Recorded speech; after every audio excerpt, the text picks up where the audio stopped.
would have picked up as we would have picked up as we worked with charities and not-for-profits generally.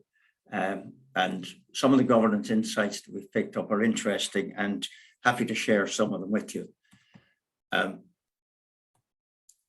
So the agenda I propose to go through, and I'm determined that we will be no more than half an hour, and I'm hoping to leave some time for questions and answers at the back end of that. So who are we?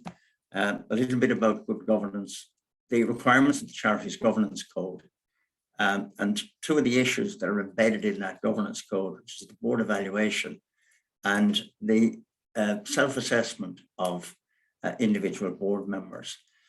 And then we're going to take a look at evidence in good governance. It's probably one of the hottest topics in the charity space, as the Charities Regulator has prescribed the report format that they want the, first of all, compliance statement done in, and also the associated evidence.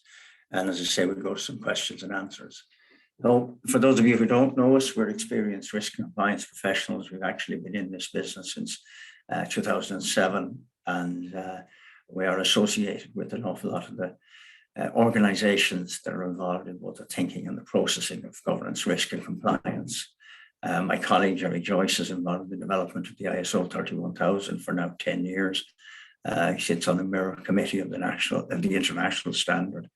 And that is the, I suppose, gold standard for risk management. And we have a governance, risk and compliance software solution called calQrisk. Some of you will be familiar with it.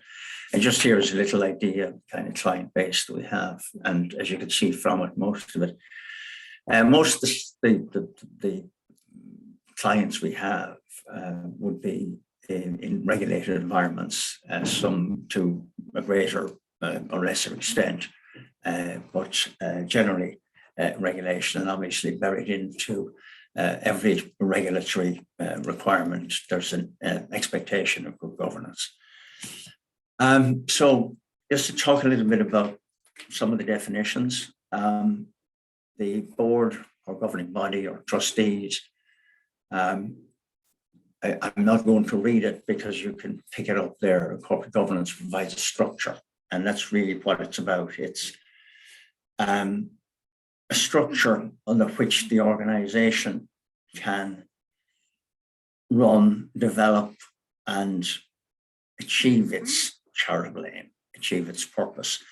This is an OECD definition, but underneath here are the key bullet points. So the review and guidance, the establishment of the corporate strategy, the risk management systems, and the design of the methods and processes by which the organization complies with whatever the applicable laws are.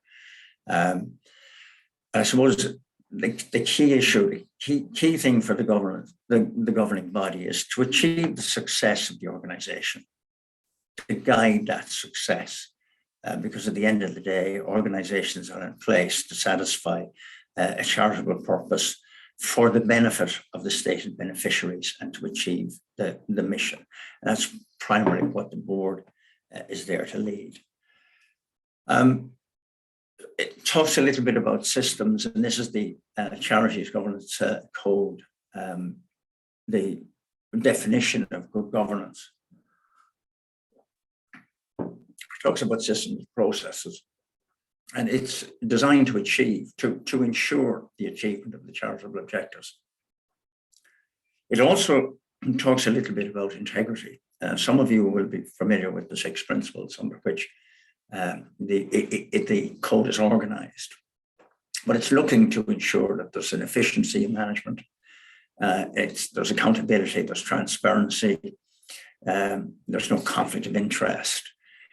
So all of those things that together describe good governance is what this is about. And there's another one here from sport organizations, because those of you who would be familiar with the development of the Charities Governance Code, it started out and sporting bodies were associated with where it was coming from, as indeed were most non-for-profit organizations. And the sporting bodies separated because part of what they do is different. But their definition of good governance is a good one, where the board sets and oversees the achievement of the organization's objectives. Well, it's very focused on the objectives. From the charity's perspective, if you're not achieving the objectives, and the objectives effectively make the strategic plan from that, what has been determined through the objectives, when they are achieved, will satisfy the charitable purpose and will benefit the ultimate beneficiaries of the charity. Therefore, the definition is applicable. Set the objectives and achieve the objectives, and generally, if the objectives have been set right, if they're meaningful, and if they're designed to achieve the charitable purpose, then generally you would have a well-governed and successful charitable enterprise. Governance is a means to an end, not the end in itself. And it's important that focus is retained. Sometimes governance becomes the sort of be-all and end-all, if you like. It's not. The objective, the end is the charitable purpose. And governance in terms of the board of trustees, those who are responsible for governance, they are basically the keepers of the vision and the keepers of the charitable purpose. Their focus needs to be, at the end of the day, the beneficiaries. We can talk a little bit about that later and how that can be achieved. We describe this as the governance umbrella, and some of you may have seen us with this before. And what it is doing is collecting some of the key issues that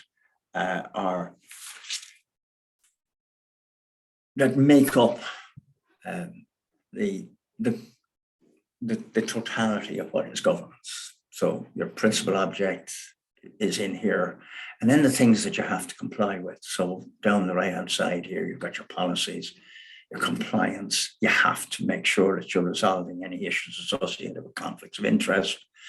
Some organizations where they might have representatives on the board who are coming from different bodies may have conflicts of loyalty. Those kind of things all need to be managed.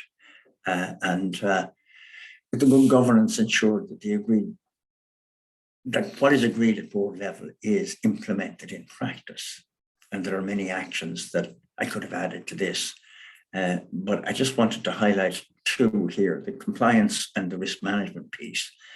Good governance involves putting in place systems and processes to ensure that the charity achieves its charitable objectives with integrity and is managed in an effective, efficient, accountable and transparent way. The regulator set this as a minimum standard. It's a minimum standard of governance, and you need to comply with it. And you will need to be able to demonstrate that you're complying with it.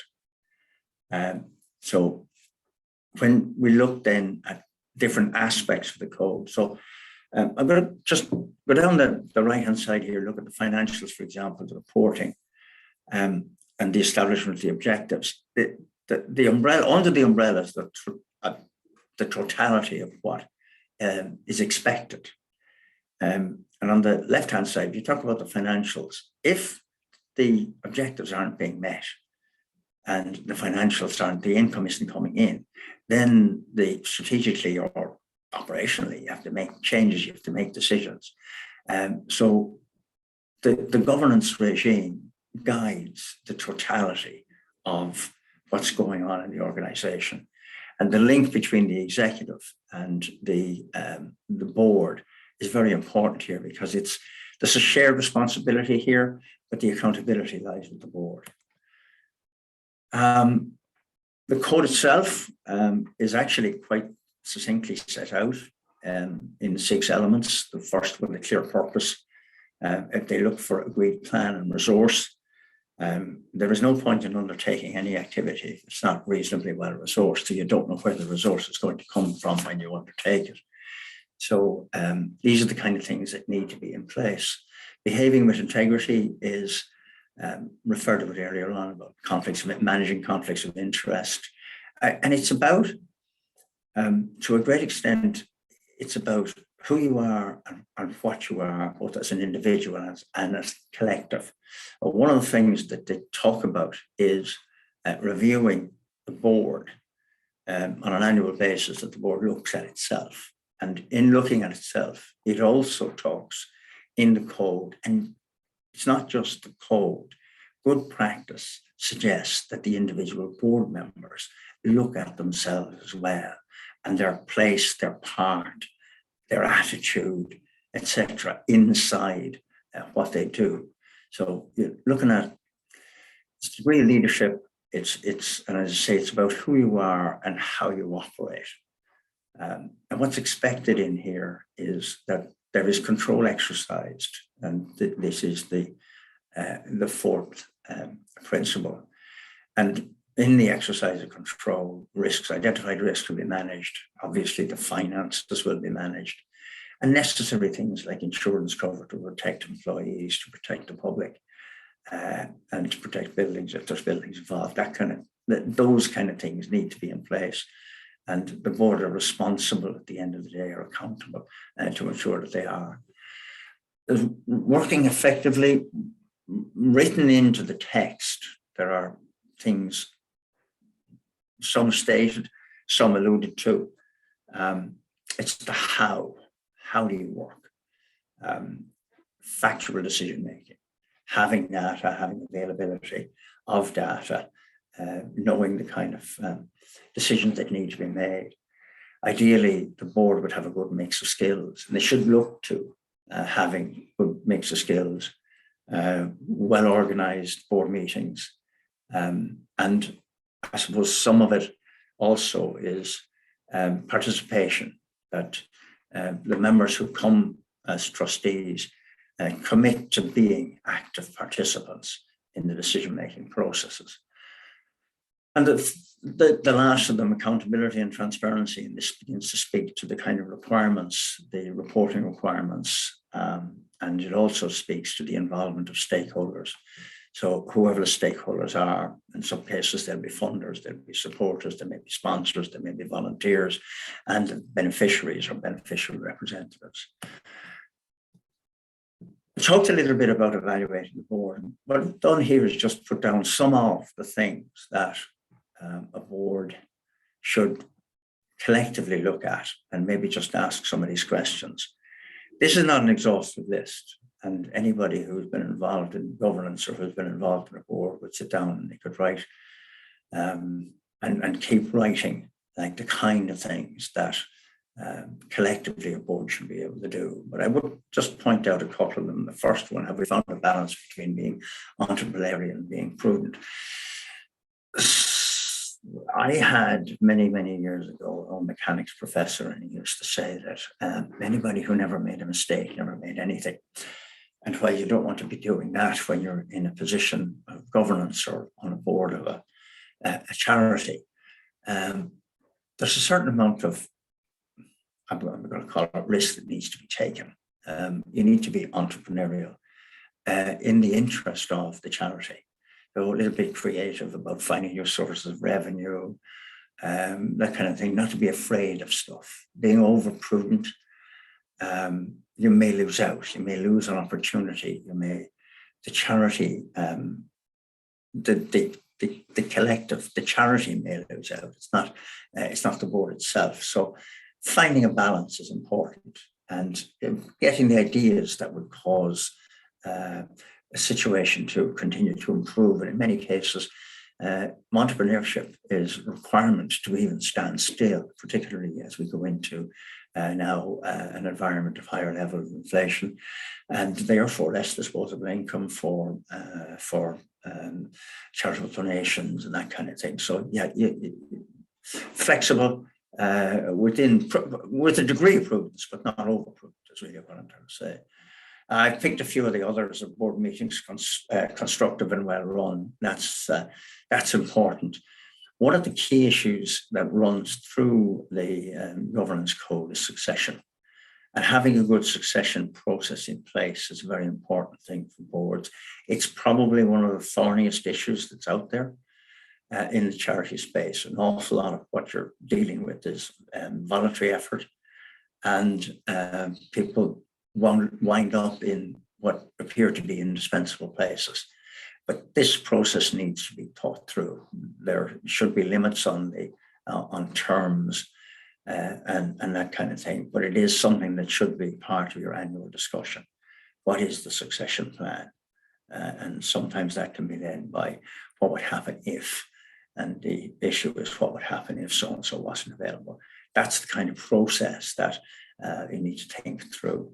Then I put down the bottom one that just a statement. Does the board embrace the spirit and good intention of regulation?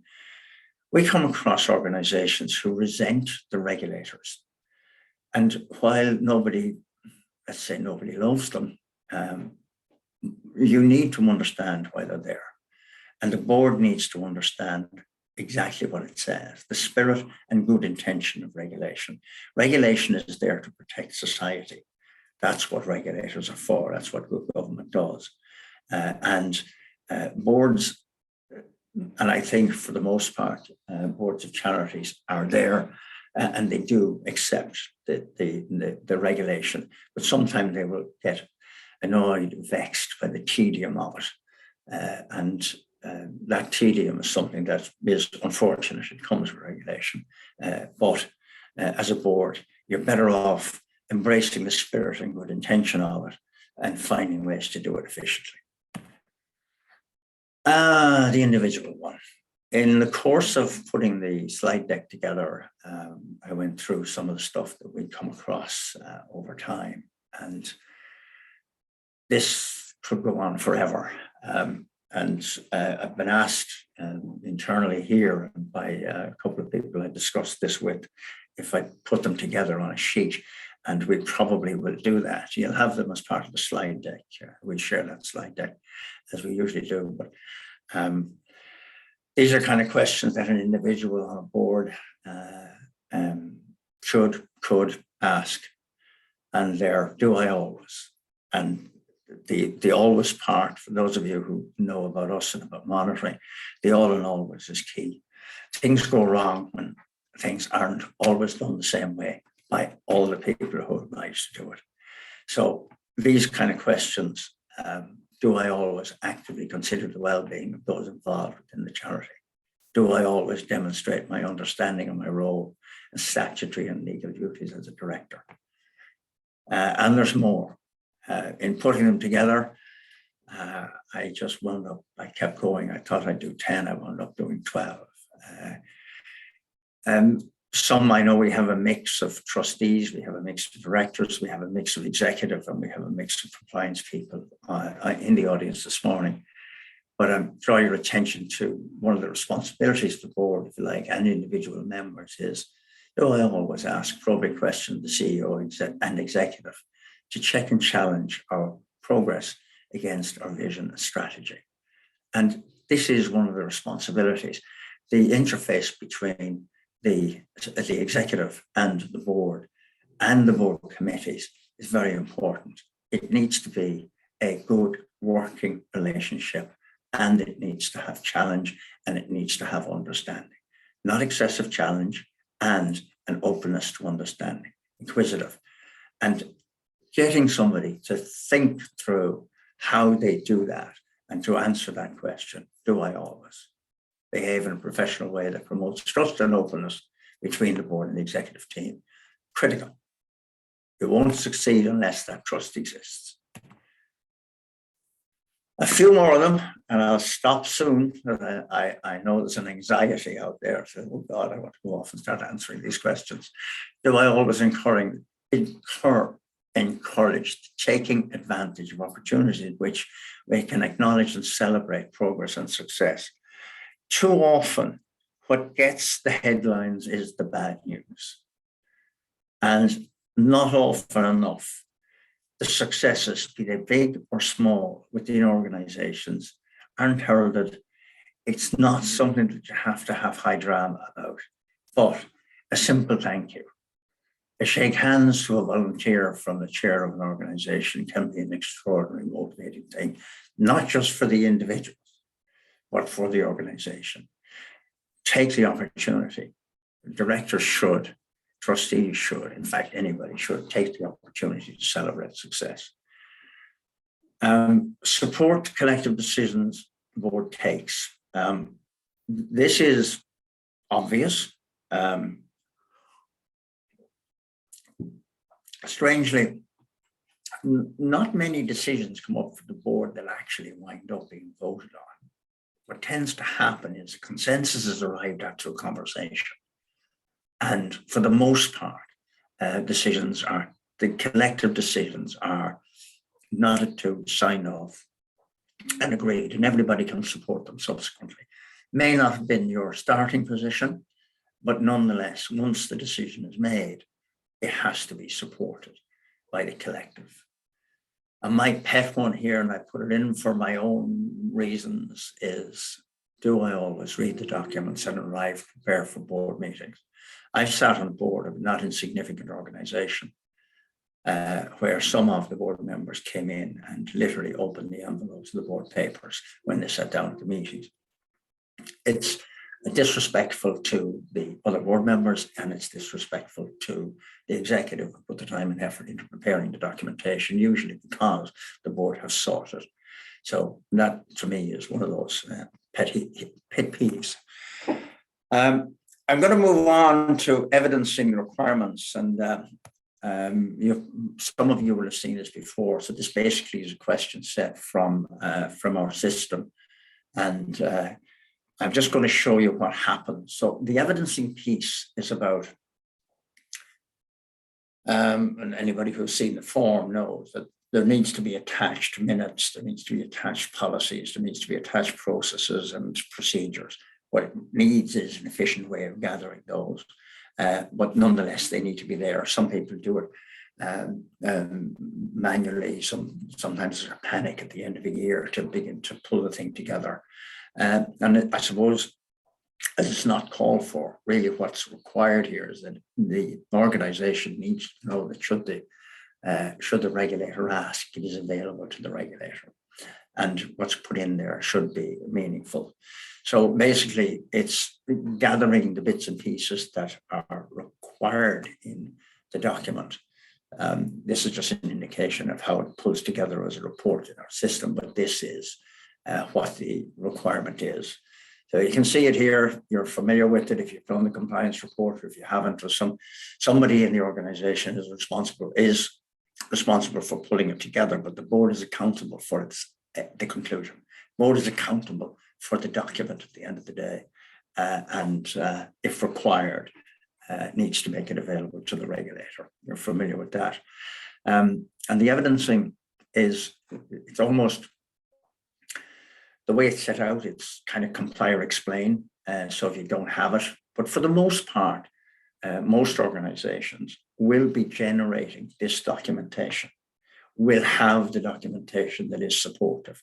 And really the issue is finding a way to continuously gather it, not to have to panic gather it at the end of the month, the week before the report is due, but to continuously gather it. And then it becomes the whole governance team, the whole compliance with the governance regime becomes part of the heartbeat of the organization. It gets done. And we might not like it, but it gets done.